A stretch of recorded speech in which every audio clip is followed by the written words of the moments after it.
지난 한 주간에 한 청년이 아이돌과 카톡을 이제 주고받게 되었다라고 너무너무 기뻐하는 일이 있었습니다. 아이돌 보기만 봐도 멋지잖아요. 너무너무 잘생겼고 외모도 수려하고 화려하고 그리고 큰 키에 그리고 말 또한 너무너무 예쁘게 잘하잖아요.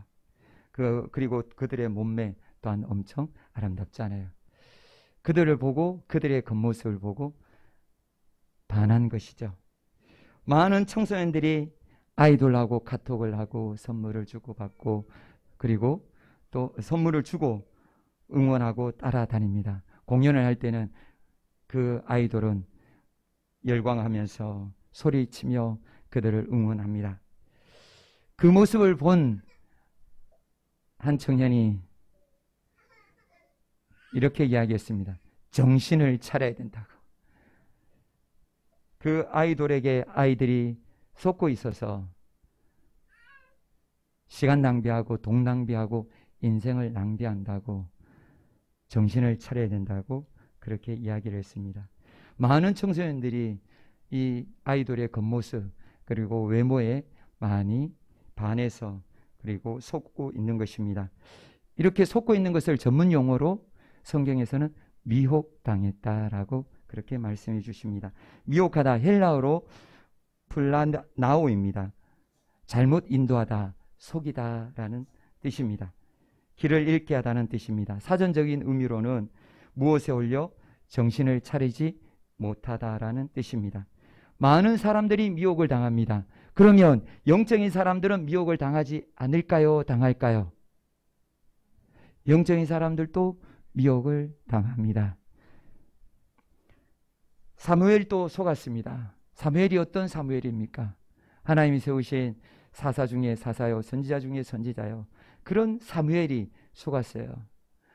하나님께서 사울에게 실망하시고 사울에게 왕 세우셨음을 후회하시고 이제 이스라엘의 새 왕을 세우려고 하나님께서 작정하시고 사무엘에게 가라, 베들레헴으로 가서 이세 아들 중에 기름을 부어라 라고 명령을 내립니다.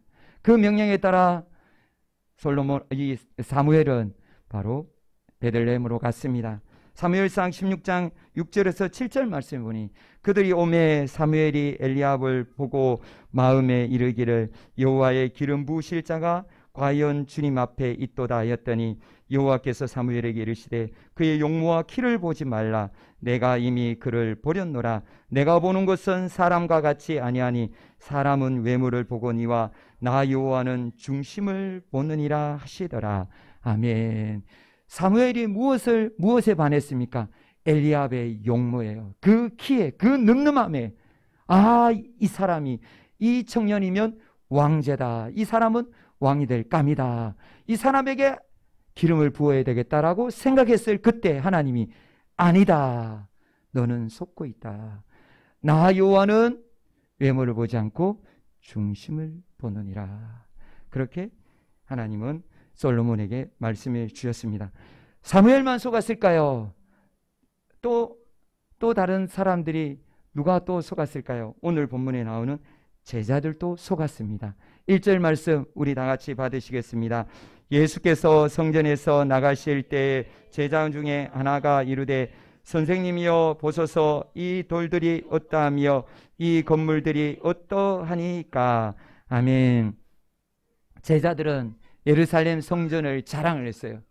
예루살렘 성전 보기만 해도 그 크기와 그 위용이 어마어마했거든요. 그 당시 예루살렘 성의 6분의 1이나 차지할 정도로 그 예루살렘 성전이 컸어요. 그리고 거기에는 많은 황금으로 치장을 했고 성전의 주춧돌 하나의 크기가 어느 정도 크기였냐면 가로가 11.4m 그리고 세로가 3.65m 높이가 5.47m. 혹시 이게 감이 오십니까? 우리 교회의 옆에 하나 더 올라간 거, 우리 교회가 옆으로 이렇게 펴지지 않고 하나를 위로 올리면 그 크기가 바로 주춧돌 크기예요. 그 정도로 주춧돌 하나가 이 정도로 어마어마했다는 거예요. 물론 다른 주춧돌이 다 이렇게 하지는 않았, 이 정도 크지는 않았어요.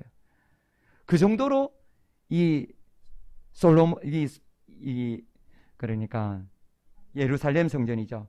2차 예루살렘 성전의 위험은 어마어마했어요. 요세푸스는 그 성전을, 그것을 보았죠.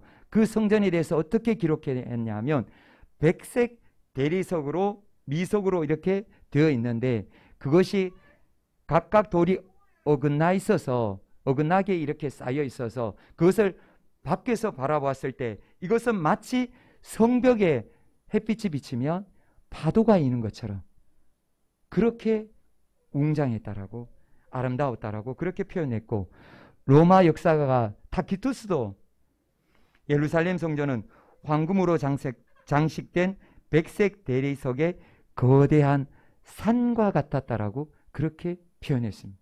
그 정도로 이 예루살렘 성전은 유대인이 보아서도 이방인이 보아서도 화려하고 컸던 거예요. 어마어마했던 성전이 바로 예루살렘 성전이었어요.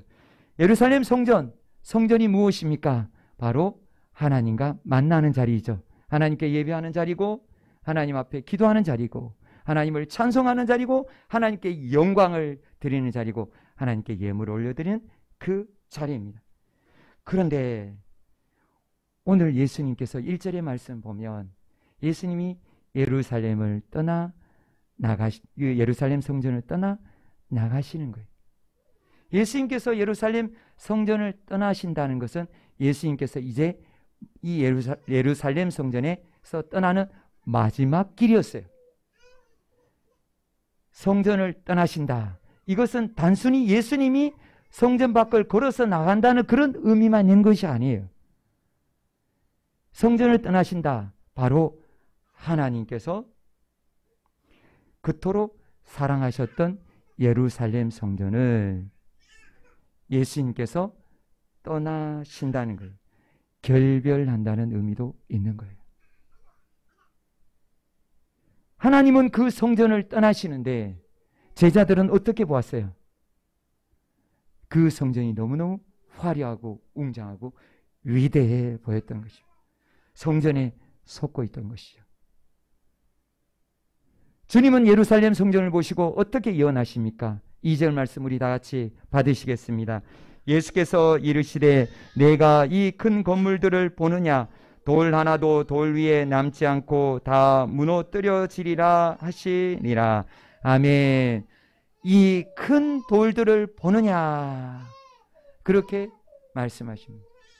이 돌들이 어떻게 된다고요? 다 무너진다는 거예요. 이렇게 크고 웅장한 돌, 그 웅장한 돌들이 다 무너뜨려지고 산산조각 나고 폐허가 되고 사라지게 된다는 거예요. 예루살렘 성전, 이 예루살렘 성전이 무너지고 부셔진다는 것은 단순히 건물의 파괴만을 뜻하는 것이 아니에요. 무엇입니까? 예루살렘 성전이 파괴된다는 것은 언약 백성인 이스라엘과 하나님과의 관계가 어떻게 된다고요? 깨진다는 거예요.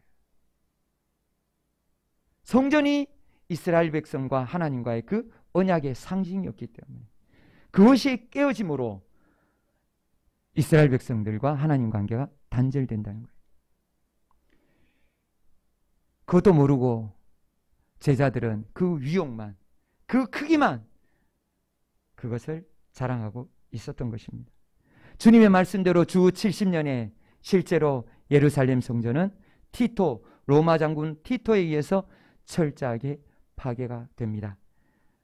다시 한 번 더 제가 보여드리지만 이 주보의 앞면에 나와 있는 바로 이 성전 서쪽 성벽 일부예요.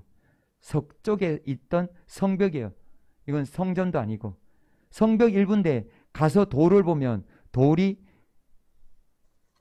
여기에 보이는 사람들 크기와 돌 크기를 비교해 보시면 돌의 크기가 어마어마하다는 것을 알 수가 있어요. 성벽의 돌도 이 정도로 컸어요. 그 돌이 완전히 부셔지고 완전한 잿더미가 되었습니다. 주님은 멸망하는 예루살렘 성전을 대신하여 주님께서는 어떻게 하셨습니까? 자기 몸을 십자가에 매다셨습니다. 예수님께서는 십자가에서 죽어주시고 예수님께서는 그 피로 하나님과 단절되어 있고 원수된 관계의 그 문을 열어주셨습니다. 새로운 예루살렘 성전이 되어주셨습니다. 주님께서는 죽으시고 부활하셔서 주님께서는 하나님께로 가는 그 길을 우리에게 열어주셨습니다. 주님의 보혈로 주님은 생명의 길을 열어주신 것입니다. 주님께서 이렇게 이 예루살렘 성전의 그 운명에 대해서 예언하시자 제자들은 깜짝 놀랐어요. 3절에서 4절 말씀 우리 다 같이 받으시겠습니다. 예수께서 감난산에서 성전에 대하여 마주 베드로와 야고보와 요한과 안드레가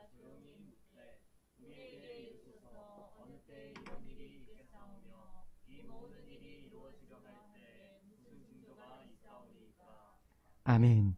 제자 중에 4명의 귀가 열린 거예요. 베드로, 안드레, 야고보, 요한. 이 4명만 이 말씀이 무슨 뜻인지 알았던 거예요. 그들이 예수님 앞에 질문을 합니다. 예수님, 이 일이 언제 이루어집니까? 그리고 이 모든 일이 이루어질 징조가 무엇입니까? 라고 질문을 해요. 이 일은 무엇이냐? 바로 주님이 말씀하신 예루살렘 성전의 멸망, 예루살렘의 멸망이 언제입니까? 이고 이 모든 일은 바로 예루살렘 성전이 멸망하면 이스라엘 사람들이 생각했던 것은 무엇이냐? 세상이 곧 멸망한다라고 생각했어요. 그래서 세상의 멸망, 지구의 멸망은 언제입니까? 그 징조는 무엇입니까? 그것을 물었어요. 제자들의 질문에 주님은 무엇을 말씀하시지 않으셨을까요? 때는 말씀하지 않으셨어요. 그 때는 언제입니까? 하나님께서 정하신 때이기에 하나님밖에 알지 못합니다. 마지막 말세 때 주님이 다시 오시는 그날과 그 시는 아무도 알지 못합니다. 천사도 모르고 아들도 모르고 다만 하나님 우리 아버지만 아시는 것입니다. 하나님만 아시고 그러면 주님은 그 때는 알려주시지 않으시고 징조에 대해서 말씀해 주셨습니다. 그때 과연 어떤 일이 일어나느냐? 이 지구가 불타고 없어지고 사라질 이 지구가 그 날이 올 때인데 그 날이 언제인가를 주님께서는 징조로 말씀해 주셨습니다. 그 징조 첫 번째 바로 가짜 예수의 미혹입니다. 5절에서 6절 말씀 우리 다 같이 받으시겠습니다. 예수께서 이르시되 너희가 사람의 미혹을 받지 않도록 주의하라. 많은 사람이 내 이름으로 와서 이르되 내가 그라하여 많은 사람을 미혹하리라. 아멘. 가짜가 등장한다는 것입니다. 가짜 예수가 등장한다는 것입니다. 가짜 예수, 예루살렘 멸망할 때 실제로 등장했을까요? 등장했습니다. 요세푸스의 기록에 의하면 30명이나 되는 가짜 예수가 예루살렘에 등장을 했어요. 자기들이 예수라고, 내가 예수라고 그렇게 소리를 쳤어요. 가짜 예수 그때만 있었나요? 아니죠. 지금도 너무너무 많죠. 우리나라만 해도 얼마나 되나요? 우리나라만 지금 100명이 넘잖아요. 가짜 예수. 신천지의 이만희나 뭐 너무너무 많잖아요. 하나님의 교회나 그리고 통일교회 죽었지만 문성명이나 박태선이나 다 예수고 하나님이라 했잖아요. 가짜 예수가 넘쳐나고 있습니다. 그들은 슬그머니 교회에 들어와서 성도들을 속이고 성도들을 유인하고 그들은 성도들을 빼내려고 합니다. 그런데 그 미혹하는 주범은 누구입니까? 주범은 마귀입니다. 마귀가 그들을 사주하고 그들을 뒤에서 조종하고 그들을 악하게 그렇게 충동질해서 마귀의 충동질을 받은 그 이단에 미혹된 그 사람들이 불족에 들어가게 하려고 성도들을 미혹하는 것입니다. 마귀는 성도들을 끝까지 포기하지 않습니다. 언제까지요? 죽을 때까지요. 우리는 꼭 기억해야 됩니다. 우리가 죽기 전까지 마귀는 포기하지 않는다는 것을 기억해야 됩니다. 말세의 징조 첫 번째는 바로 가짜 예수의 미혹이 일어난다는 것입니다. 그리고 두 번째 징조는 무엇이냐? 난리와 난리의 소문이 일어납니다. 7절에서 8절입니다. 우리 다 같이 받으시겠습니다. 난리와 난리의 소문을 들을 때에 두려워하지 말라. 이런 일이 있어야 돼. 아직 끝은 아니니라. 민족이 민족을, 나라가 나라를 대적하여 일어나겠고 곳곳에 지진이 있으며 기근이 있으리니 이는 재난의 시작이니라. 아멘. 말세에는 난리와 난리가 일어난다고 주님 말씀하셨어요. 여기서 첫 번째 난리는 무엇이냐? 전쟁이에요. 나라 간의 전쟁, 민족 간의 전쟁, 종교 간의 전쟁, 바로 그 전쟁이 일어난다는 거예요. 지금도 우크라이나와 러시아가 싸우고 있어요. 과거에 그들은 한 나라였어요. 한 민족이었어요. 하나였어요. 그런데 그들은 서로 지금 나뉘어 싸우고 있어요. 누구처럼요? 우리처럼. 남북이 나뉘어서 갈라져 싸우는 것처럼 그들도 지금 싸우고 있는 것입니다. 그들만 싸우고 있습니까? 이란, 이라크 지금은 싸우고 있지 않지만 끊임없이 싸웠죠. 그리고 이스라엘과 중동의 분쟁, 그리고 아프리카의 전쟁들, 그리고 인도와 중국의 국경 분쟁, 전쟁은 지구촌 곳곳에서 계속되고 있습니다. 1차, 2차 세계대전 이후에 이렇게 많은 전쟁들이 계속 일어나고 있는 것입니다. 그리고 또 사람들은 3차 전쟁이 곧 일어날 것이라고 그렇게 생각하고 있습니다.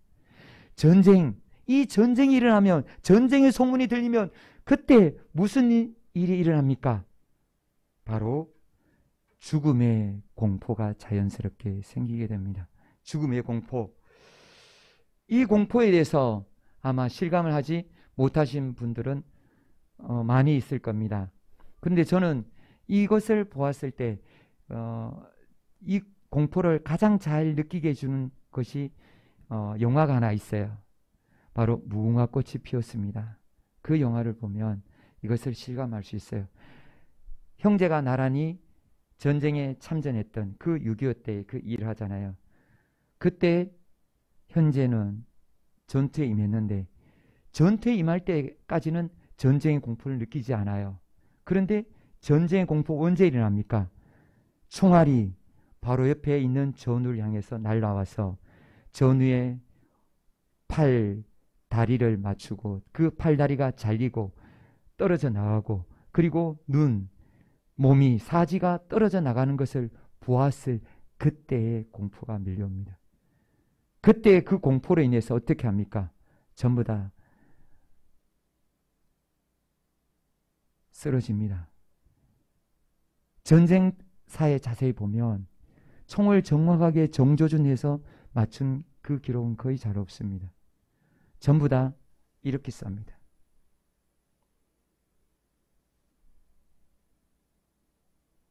너무너무 두려워서요. 보지를 못하는 거예요. 흥분한 그 동생이 어떻게 됩니까? 살인마가 돼요. 완전히 돌변해버려요. 그 착한 동생이 완전히 살인마가 되어서 남북으로 나뉘어져서 북쪽에서 선봉장이 되잖아요. 전쟁은 이성을 마비시켜버리는 것입니다. 전쟁의 그 공포로 바로 사람들은 이렇게 살인마가 되고 또 두려워 떨고 그리고 엄청난 후유증으로 고생하고 있습니다. 지금 미국이나 우리나라에서도 역시 마찬가지죠. 전쟁을 겪은 그분들은 그 후유증으로 많이 고생하고 계십니다. 그리고 둘째 난리는 무엇이냐? 바로 자연재해입니다. 자연재해, 땅이 흔들리고 땅이 메마르고 그리고 기근과 지진 같은 자연재해가 일어나는 것이죠. 지구온난화로 지금 지구는 급속도로 사막화가 진행되고 있습니다. 사막화가 지금 퍼져나가고 있는 것이에요. 지진으로 땅이 깨어지고 있고 그리고 쓰나미로 많은 사람들이 죽게 되었습니다. 지금 기근으로 죽는 우리 지구촌의 사람들이 몇 명이냐? 1초에 7명이, 7초에 1명이라고 합니다. 7초가 지나갈다 한 명이 기근으로 죽었다는 것입니다. 우리는 굶주림에 노출되어 있지 않습니다. 그러나 지금 지구촌에 어마어마한 7초에 한 명이 기근으로 굶주림으로 죽어가고 있다는 것입니다. 굶주림의 공포, 기근의 공포 혹시 당해보신 적 있으십니까? 그것을 조금 경험할 수 있는 것이 금식이죠. 단식. 금식을 하게 되면 어떤 일이 일어납니까? 일정 시점이 지나면 두통이 몰려오기 시작합니다. 머리가 혼미해져요. 정신을 차리기가 어려워요. 그리고 또 어떻게 됩니까? 아픈 부위, 약한 부위가 굉장히 고통스러워요. 약했던 부위들이 드러나기 시작하는 거예요. 그리고 그 다음에는 어떻게 됩니까? 잠을 자지 못해요. 잠을 자려고 해도 잠이 안 와요. 두통으로 그리고 그 고통으로 잠을 잘 수가 없어요. 그런데 이것은 있어도 있는데 먹지 않는 그 고통일 뿐이에요. 실제로 없어서 못 먹는다면 그 정신까지 얼마나 괴롭겠습니까? 그 정신이 괴로워서 그것을 견디지 못하는 거예요.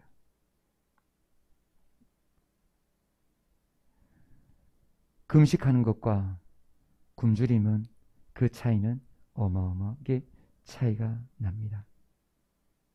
주님은 전쟁이 일어나거나 자연재해가 일어나는 기근이 일어나는 이때 그 공포가 극심하게 될 것이 바로 많이 일어나는 것이 바로 마지막 말세라고 말씀해 주셨습니다.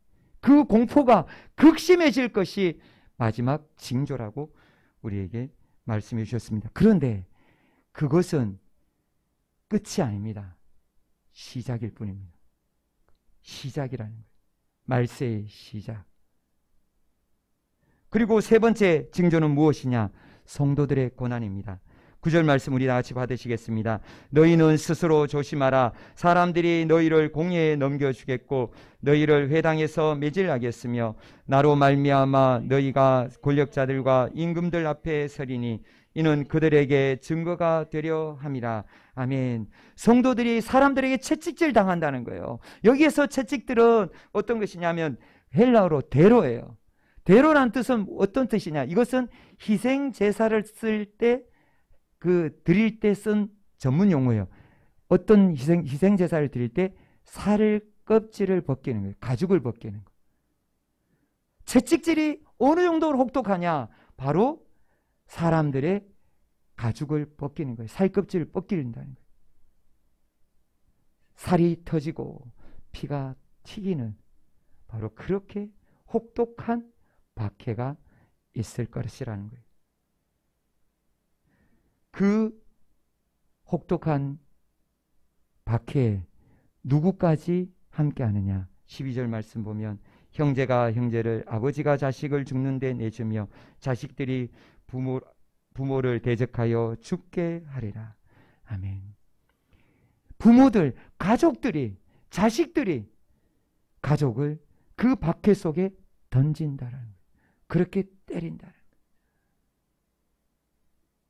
그렇게 고통스러운 것이 바로 말세라는 거예요. 고문에 대해서 한번 생각을 해보았습니다. 말씀을 준비하면서 고문하면 저는 일제시대 고문이 좀 많이 떠오르는데 그것을 이제 생생하게 들었기 때문에 그렇게 이제 떠오르는 것입니다. 정말 고문을 받을 때 이 손톱 밑에 대나무를 쑤시는 거, 대나무를 찔러서 이 대나무를 꽂는 거, 이거 생각만 해도 저는 오금이 저리는 어떻게 이 고통을 견딜 수 있을까? 이 고통을 견디지 못하는 사람들이 다 어떻게 합니까? 변절자가 됩니다. 성도님들 손에다가 지금 대꼬챙이를 찌른다면 예수님을 믿겠습니까? 예수님이 주인이십니까? 예수님이 하나님이십니까? 고백할 수 있겠습니까?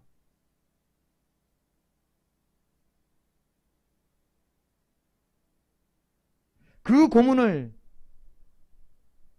견디고 그 고문을 이기고 그리고 피와 순교로서 복음을 증언해 주었기에 우리가 지금 복음을 받아들였습니다. 우리가 예수님을 믿었습니다. 그분들의 그 고통과 그 피가 없었다면 우리는 예수님을 모르고 영원한 불지옥에 던져졌을 것입니다. 그 박해와 그 고문, 그 매질, 그 속에 그들은 끝까지 인내하고 그들은 끔찍했지만 그것을 견딤으로 고난을 참음으로 하나님의 나라가 다른 사람들에게 임하게 도와준 것입니다. 그리스도인이 당하는 박해는 세상에 증언하는 것입니다. 세상에 하나님 나라가 오고 예수 그리스도로 구원받는 것을 그것을 증언하는 것입니다. 순교로서 십자가와 부활이 진리이고 그리고 천국이 다가오고 있음을 보여주는 것입니다.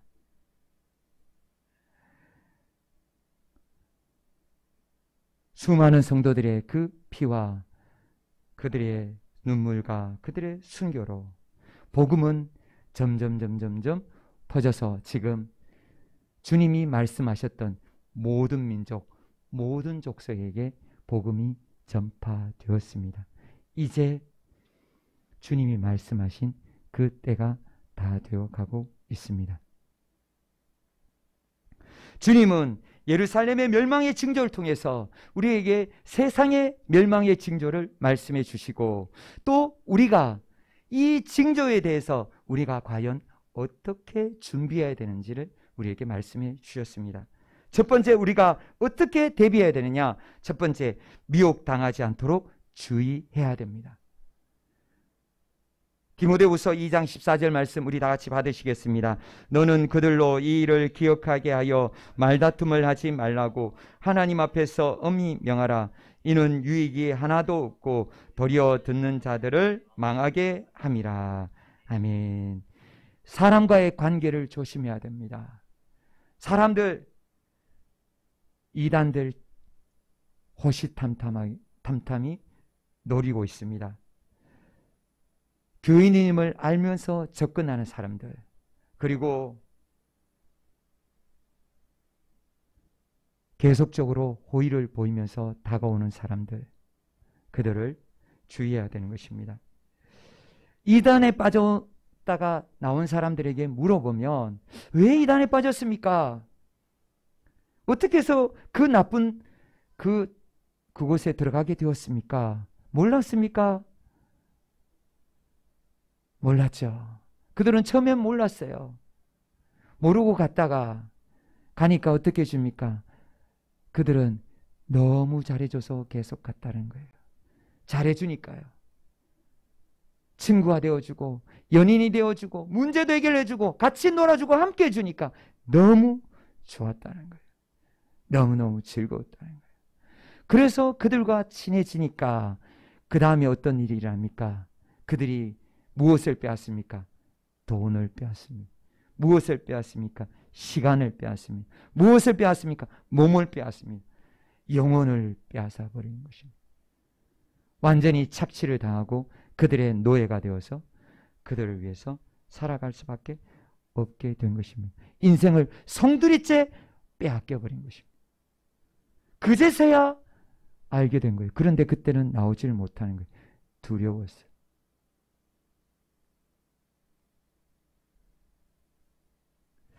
우리는 이단을 구분해야 됩니다. 이단, 다리자 끝단자이기 때문에 비슷하게 생겼기 때문에 끝만 다르기 때문에 잘 구별하기가 어렵습니다. 잘 구별하지 못합니다. 어떻게 해야 됩니까? 우리는 관계를 주의해야 됩니다. 첫 번째, 교회 밖에서 하는 모임에는 절대로 나가면 안 되는 것입니다. 교회 밖에서 성경부, 비유풀이, 신앙상담, 기도회 역시 다 마찬가지입니다. 교회 밖에서 모인다. 그것은 일단 주의해야 됩니다. 그리고 또 과거에 친했던 사람들 특히 조심해야 돼요.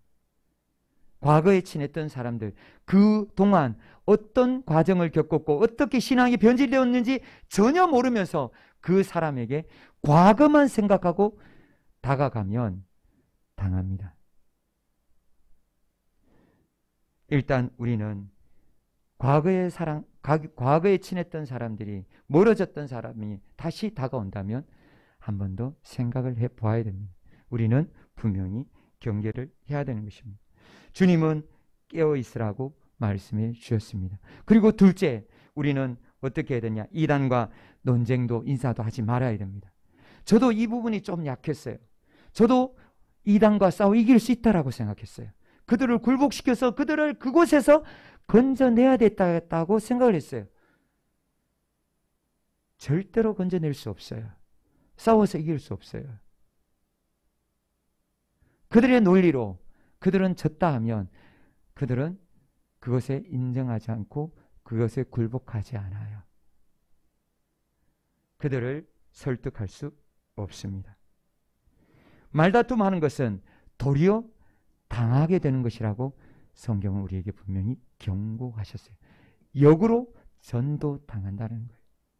역으로 그들에게 끌려가니까 주님은 망하니까 말도 하지 말고 인사도 하지 말라라고 말씀해 주셨습니다. 그러면 거래처는 어떻게 합니까? 참 난감하죠. 거래처는 어떻게 해야 돼요? 만남을 끊어야 됩니다. 거래처, 거래 외에는 만남을 가져서는 안 되는 것입니다. 분명히 기억해야 됩니다. 그것으로 인해서 끌리게 되고 그것으로 인해서 미련을 두고 그것으로 인해서 만나게 되고 그들의 모임에 가게 되면 결국 그들과 함께 불지옥에 들어갈 수밖에 없습니다. 관계를 주의해야 됩니다. 그리고 두 번째, 우리는 어떻게 해야 됩니까? 때를 분별하고 두려워하지 말아야 합니다. 7절 말씀 우리 다 같이 한번 받으시겠습니다. 난리와 난리의 소문을 들을 때 두려워하지 말라. 이런 일이 있어야 돼. 아직 끝은 아니니라. 아멘. 어떤 사람들은 세상이 점점 살기 좋아진다라고 이야기를 합니다. 세상이 살기 좋아집니까? 편리해지는 거 맞아요. 그런데 반대로 우리가 편리해질수록 또 수많은 사람들이 고통 속으로 들어간다는 거 알고 계십니까? 지구가 온난화되고 지구가 개발될수록 그것으로 인해서 그 반대편에 속하는 사람들은 훨씬 더 기근과 고통 속에 직면하게 됩니다. 더 많은 사람들이 죽어가는 것을 알아야 합니다. 또 어떤 사람들은 전쟁을 막으면 되지 않느냐라고 이야기합니다. 국제사회 연합하고 협력하고 하나가 되면 되지 않느냐. 지구촌 한 가족으로 살면 되지 않느냐. 그렇게 해서 모으자 그렇게 합니다. 모여집니까? 안 모여집니다. 우크라이나 막을 수 있었나요? 못 막았어요.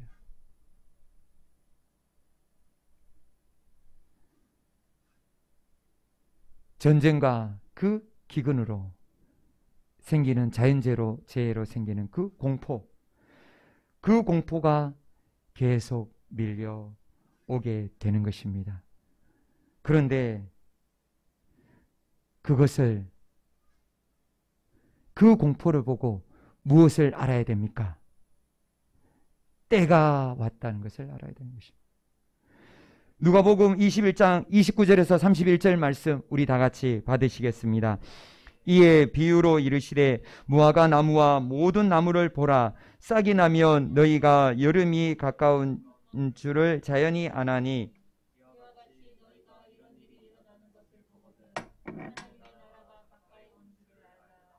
아멘.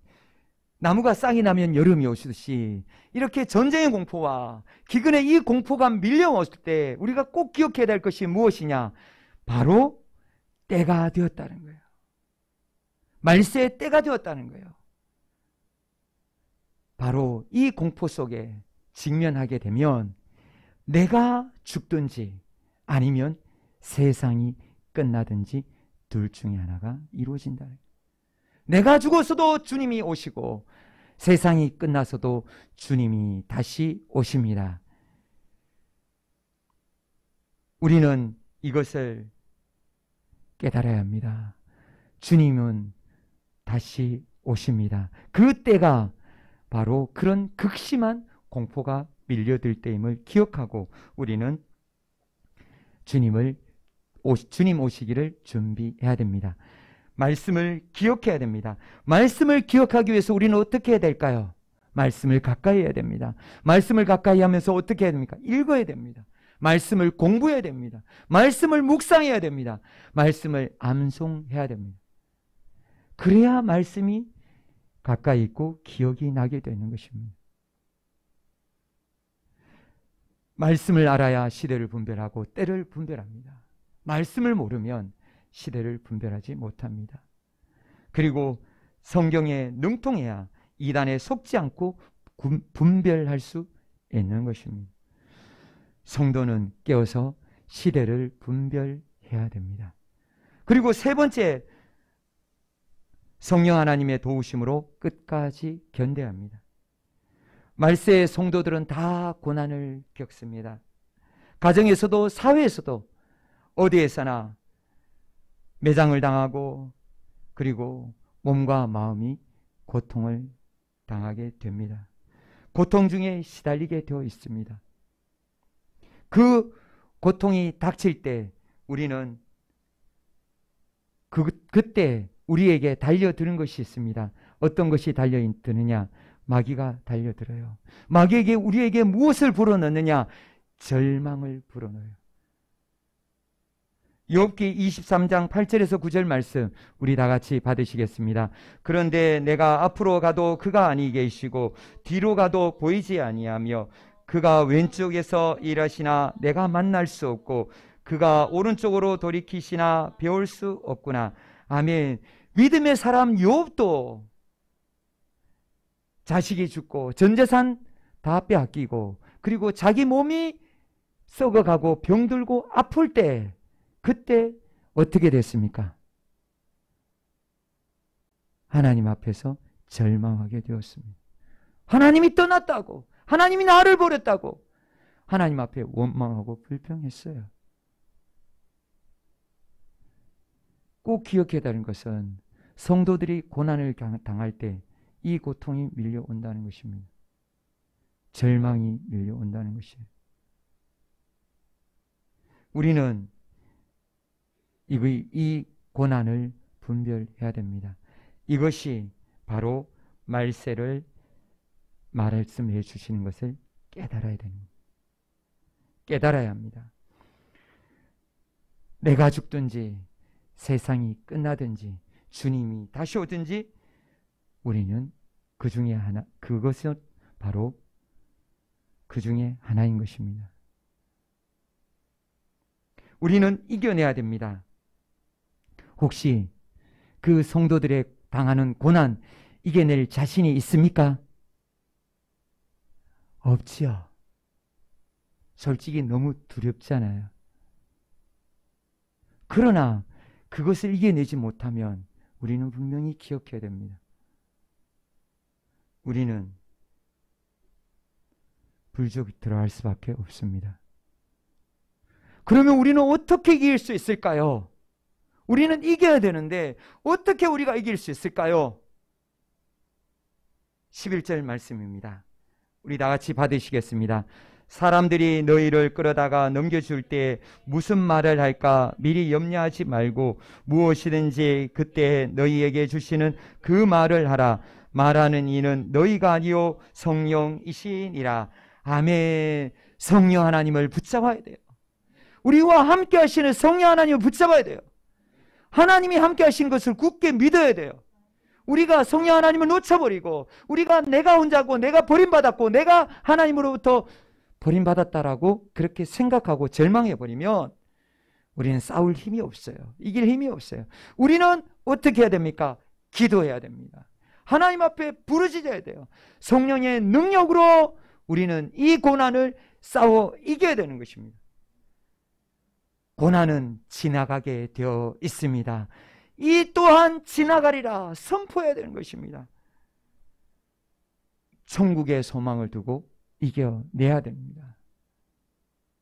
성령 하나님께서 언제까지 함께 하십니까? 죽을 때까지요? 영원히 함께 하십니다. 영원히 지키시고 보호하시고 함께 하실 줄 믿으십니까? 믿으시길 바랍니다. 믿어야 돼요. 성령 하나님을 붙잡고 기도하고 부르짖을 때 우리는 끝까지 견딜 수 있습니다. 오늘 말씀을 통해서 우리는 유비무환해야 됩니다. 유비무환 무엇입니까? 준비하는 자에게 걱정이 없다는 말이죠. 오늘 말씀을 통해서 우리는 준비해야 됩니다. 말세의 징조를 통해서 주님이 말씀하신 그 음성에 귀를 기울여야 됩니다. 말세 나는 피해가겠지. 오늘 당장 말세가 임할 수 있습니다. 아니 내일 임할 수 있습니다. 그 때와 그 시는 알 수가 없습니다. 우리 모두 다 피해가지 못합니다.